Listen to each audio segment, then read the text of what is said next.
Bismillahirrahmanirrahim. Assalamualaikum warahmatullahi wabarakatuh. Anak-anak, selamat belajar kembali untuk kelas 4 dengan bab bersuci.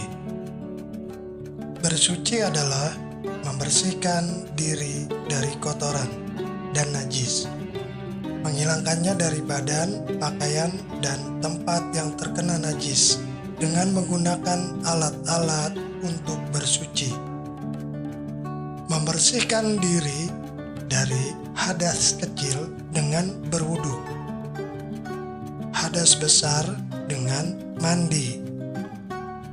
Adapun pengganti dari berwudu yaitu tayamum. Rasulullah Shallallahu Alaihi Wasallam bersabda, "At-tahuru syatrul iman." Artinya suci itu sebagian dari iman. Hadis riwayat Muslim. Sekarang kita lanjut ke macam-macam alat bersuci. Alat yang dapat digunakan untuk bersuci ada dua macam, yaitu air dan benda-benda yang keras yang dapat dipakai untuk menghilangkan kotoran dan najis. Yang pertama, alat bersuci yaitu air. Umumnya alat untuk bersuci adalah air. Air dapat digunakan untuk mandi juga untuk berwudu. Air dibagi menjadi 4. Yang pertama, air suci dan menyucikan. Air yang dapat digunakan untuk bersuci adalah air yang suci dan menyucikan. Air tersebut dapat diminum dan sah untuk bersuci, dan dapat pula untuk membersihkan benda. Air yang suci dan menyucikan seperti air hujan, air laut, air sumur, air es, air embun, dan air dari mata air. Air yang kedua yaitu air suci tetapi tidak menyucikan. Air ini zatnya suci tetapi tidak sah dipakai untuk menyucikan sesuatu.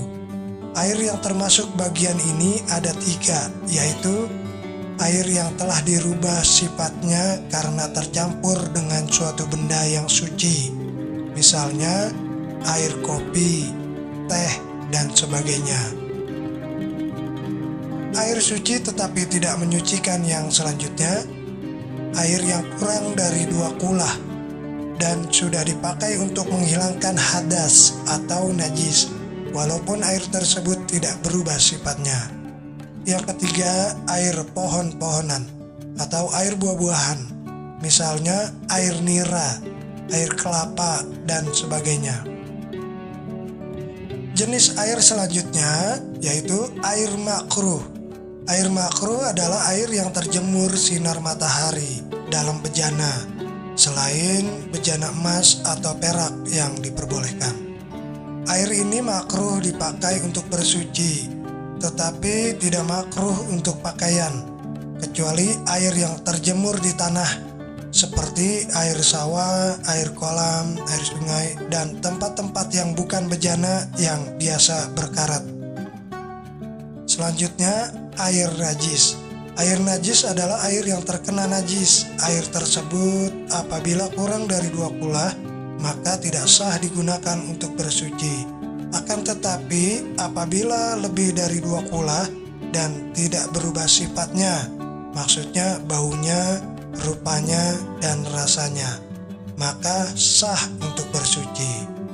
Alat bersuci selanjutnya dengan benda keras atau padat.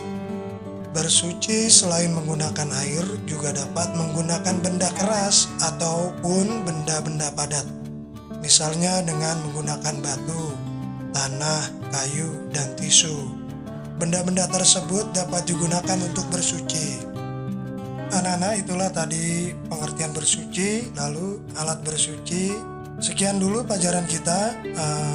Bahasan untuk bersuci masih kita lanjut dengan cara berwudu dan bertayamum. Sampai jumpa anak-anak di pelajaran berikutnya. Assalamualaikum warahmatullahi wabarakatuh.